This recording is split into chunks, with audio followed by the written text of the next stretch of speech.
Operation Recognition, the Veterans Diploma Project. This project honors veterans whose military service interfered with high school graduation. Over to Tim. I'm Tim Jackson. Veterans may apply for a diploma if they were honorably discharged, served between 1940 and 1946, attended high school between 1937 and 1975, and did not graduate due to serving our country. Steelton-High has given out 10 diplomas, and we covered today's ceremony.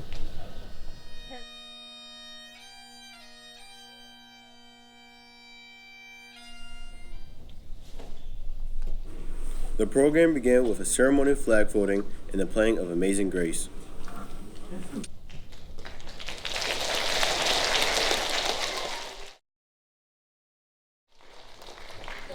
Two veterans were awarded their diplomas today, Jimmy Jack Jones Jr., who unfortunately passed away during the war, and Robert Parthomore Jr. The most special part of the ceremony was that Steelton-High senior Tyler Fritz surprised his grandfather and awarded his diploma. Joe Orrick is a Steelton-High staff member who brought Operation Recognition to Steelton-High. He was thanked during the ceremony with a photograph. Blue and Gray today spoke to him after the ceremony. I'm Elijah Mayo with Blue and Gray today, and I'm with Mr. Joe, who organized Operation Recognition. Could you tell me about your program? Operation Recognition actually allows the school district to give the high school diplomas to veterans who never finished high school. So a lot of guys like myself, while they're in school, maybe things weren't going good for them in school, but they chose to leave school and then go serve our country. Also at that time we had a thing called a draft, something you guys wouldn't know about, but that's where you had to fill out a paper and then they would tell you you didn't have a choice, you had to go. So, yes. What made you want to start this? That's a good question, perfect question. The reason I wanted to start this was, like I mentioned, I left school early and went into the Marine Corps at the age of 16 and a half, so I never graduated. When I got out of the Marine Corps, I was a little upset with myself for never finishing school. I realized it was the biggest mistake I ever made in my life. So I waited, and I wanted to go get my GED. It took me 37 years to get the courage up to go and do that. I went and earned my GED at a program at Harrisburg Area Community College. It was right after that, in 2010, that they opened this program up for Vietnam veterans. At first it was only World War II and Korea veterans that could get their diploma through this program. What does the program mean to the veterans you awarded today? Okay, I can tell you exactly what it means. Like I said, I quit school at the age of 16. I didn't get my diploma until I was 53 years old. That's a long time. And I was so proud of myself. It's the most proudest thing I ever did in my life, even above serving in the Marine Corps. These guys, like Mr. Parthomore, he's been waiting for that diploma for a long time.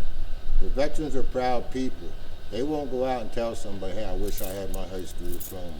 I'll guarantee you this guy will sit at home and stare at his diploma for the next 3 days straight. Thank you so much for your Thank you. We also spoke with Representative Patty Kim. It is so important to recognize our veterans, and I love when the students sit there and clap like every 5 minutes because they are showing the true respect that our veterans deserve. This empty plate setting is reserved for fallen soldiers everywhere in their memory. Mr. Davila gave us his take on the ceremony. I think it was a beautiful ceremony.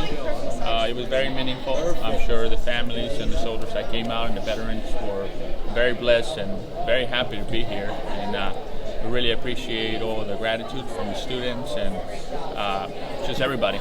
Very blessed to be part of this occasion today. Tim Jackson spoke to elementary teacher Miss Esposito. And Ms. Esposito, how do you feel attending this ceremony? Sad, because so many people have given their lives for us, to have the freedoms that we have. I feel honored to be part of this ceremony, and this is kind of my way of being able to give back to people who have served and helped us and helped our country to become better. They're awesome. Yes. Army CW2 Chief Amber also talks about the importance of honoring our veterans. So, how did this event, what did it mean to you? Well, recognizing our veterans is first and foremost. We have to give back to those who give and sacrifice so much for us, for our freedoms, for the luxuries, and the way of life that we have today. Mr. Parthamore and Tyler gave us their thoughts on the ceremony. I feel real proud today to get the diploma. Everybody needs it. You go out there nowadays. When I dropped out of school, really I could do anything I want, but I went into the service. And when I come home from the service, I started driving truck. I drove tractor trailer for 42 years, and my wife been with me 48 years. And we're both Steelton people. I lived in Steelton all my life except for the 3 years I spent in Vietnam. I drove landing crafts during the conflict, Now, Tyler, I'm pretty sure this was like a big honor for you to give your grandfather. Yeah, yes it was. It was really special to be the one handing him his diploma. I'm Malaysia Mayo, reporter from Blue and Gray Today. Seeing this diploma ceremony live was very touching. It was also a happy moment because veterans who risked their lives never received any form of recognition. Many have died fighting. The families were honored and gratified that the veterans who risked their lives for our country at such a young age finally got what they've been waiting for. Stay tuned for our next story on Breaking the Chains.